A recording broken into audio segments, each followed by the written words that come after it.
আসসালামু আলাইকুম। Hello everyone, কেমন আছো সবাই? আলহামদুলিল্লাহ, আমিও ভালো আছি। ঢেঁড়স ভাজি আমরা সবাই খাই ওইভাবে ভাজি করে।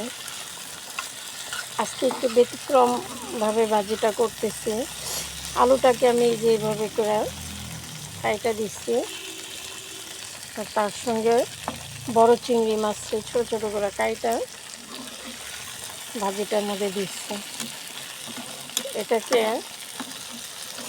ভাজিটা আমি পানি দিই নাই, শুধু তেলের উপরেই করতেছি।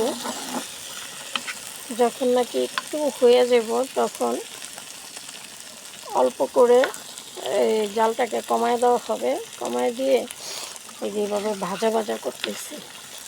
এটার মধ্যে বেশি করে কাঁচামরিচ দেওয়া হবে।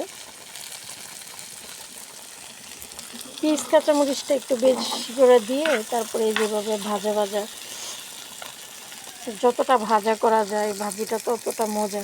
আমি জানি না তোমরা কে কে এইভাবে খাইছো, বাট এই ভাজিটা একবার ট্রাই করে দেখবা, অনেক মজা।